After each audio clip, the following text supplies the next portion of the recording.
అదే హెబ్రీలకు రాసిన పత్రిక 13వ అధ్యాయము 12వ వాక్యం కూడా ఒకసారి చదవండి. 13:12 చూడండి. కావున యేసు కూడా తన స్వరక్తము చేత ప్రజలను పరిశుద్ధపరచుటకై గవిని వెలుపల శ్రమ పొందెను. కాబట్టి మనమాయన నిందను భరించుచు శిబిరము వెలుపలికి ఆయన యొద్దకు వెళ్ళుదము. చప్పట్లు కొట్టాలి ఒకసారి గట్టిగా. హల్లెలూయా. ఈ మాట మీకు ఎంతవరకు అర్థమైందో నాకు తెలియదు, కానీ ఒక్క మాట చెప్తాను వినండి. ఏంటది? యేసు కూడా తన స్వరక్తము చేత ప్రజలను అంటే మనలను, సంఘాన్ని పరిశుద్ధపరచుటకై ఆయన ఏం చేశాడు? గవిని వెలుపల శ్రమ పొందెను. ఎక్కడ శ్రమ పొందాడు? గవిని వెలుపల శ్రమ పొందాడట. ఎవరిని పరిశుద్ధపరచడానికి? ప్రజలను. ఏ ప్రజలను? ఆయన ఏర్పరచుకున్న ప్రజలను పరిశుద్ధపరచుటకై ఆయన గవిని వెలుపల శ్రమ పొందాడు. లోపల కాదు. ఎక్కడండి? గవిని వెలుపల ఆయన శ్రమను పొందాడు. గట్టిగా హల్లెలూయా చెప్పాలి. గవిని వెలుపల ఏమి కార్చాడు? ఇప్పుడు ఆయన శ్రమలో తన స్వరక్తాన్ని ఇచ్చాడు. ప్రజలు అనగా దేవుని సంఘం, మనలందరినీ పవిత్రపరచడానికి యేసు ప్రభు ఆ గవిని వెలుపల శ్రమ పొందాడట. సంఘంలో ఈ లోపల మనం పరిశుద్ధపరచబడాలి అని అంటే దీని వెలుపల మనం కూడా ఏం చేయాలి? శ్రమలు పడాలి. హల్లెలూయా చెప్పాలి గట్టిగా. మీరు ఇక్కడ కూర్చున్న చూపు ఏ శ్రమ అని మీకు ఎప్పుడన్నా వచ్చిందా? పాస్టర్ గారు చర్చిలో కూర్చున్నాకే నాకు శ్రమ వస్తుంది, ఇంటికి వెళ్తే బాగానే ఉంటుంది అన్నవో సాక్ష్యం ఎక్కడన్నా విన్నారా మీరు? ఏ సాక్ష్యం చెప్తారు మీరు? హలో, మిమ్మల్ని మీరు సాక్ష్యం అని చెప్తే ఏ సాక్ష్యం చెప్తారు? ఆ చర్చిలో ఏం కూర్చున్నానమ్మా గంట సేపు మనశ్శాంతిగా. హల్లెలూయా. నిజమే కదా? ఇంటికాడ ఉన్నా శ్రమే, బయటికి వెళ్ళినా శ్రమే, ఎక్కడికి వెళ్ళినా శ్రమే. అనేక మంది క్రైస్తవులు, మీరు నేనైనా చెప్పవలసిన సాక్ష్యం ఏంటి? దేవుని సన్నిధిలో ఉన్నంతసేపే మనశ్శాంతి. హల్లెలూయా. ఈ గవిని దాటి బయటికి వెళ్ళాం అనుకో, చెప్పాలి మీరు, శ్రమలే. అంటే ఇక్కడ మనం పరిశుద్ధులుగా జీవించాలంటే మనకి ఇక్కడ ఉపదేశంతో పాటు బయట కొంచెం నలుగు కూడా పెడతా ఉండాలి. ఒకసారి చేతులెత్తి హల్లెలూయా చెప్పండి. హల్లెలూయా. ఇప్పుడు ఆ కలంకము ముడతలు లేకుండా యేసుప్రభు ఇక్కడ ఎట్టడో నలుగు ఎక్కడ ఎడతాడో?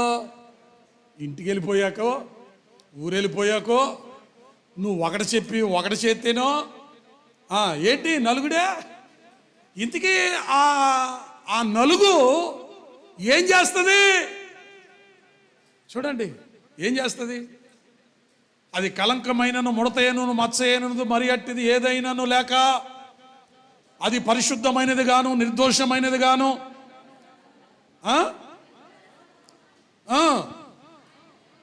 ఆయన దాన్ని వాక్యమనే ఉదకము చేత పవిత్రపరచెను.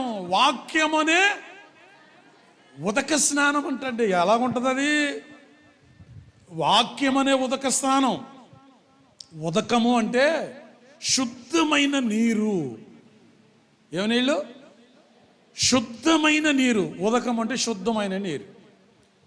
మనమే మన ఇళ్ళ దగ్గర 2-3 రకాల నీళ్లు వాడతాం కదా.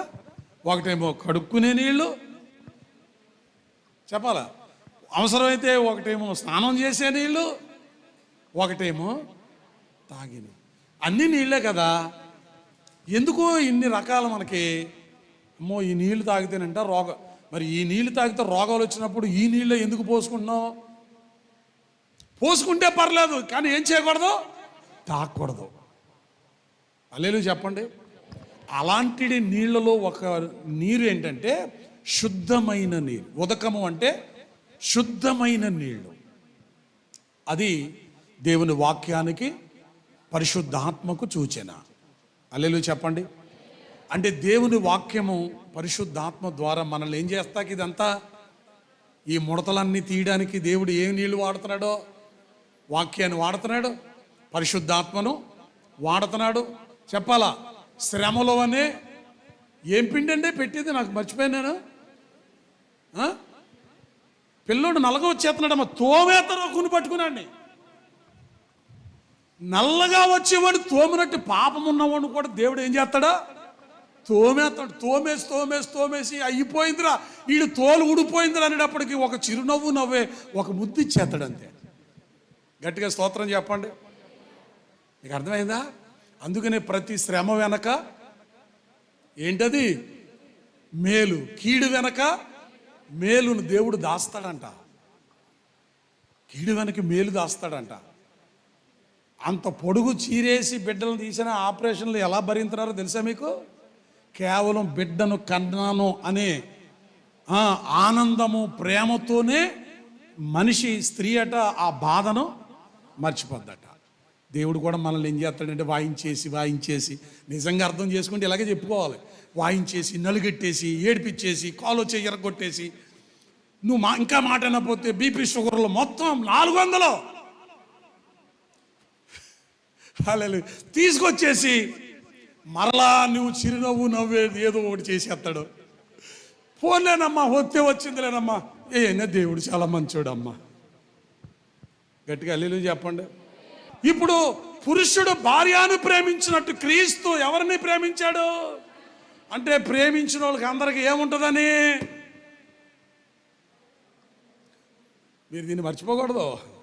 పాస్టర్ గారు మానేశాం, పాస్టర్ గారు నలుగుడేమి, ఎక్కడ మళ్ళీ నలుగుడు, గవిని వెలుపట.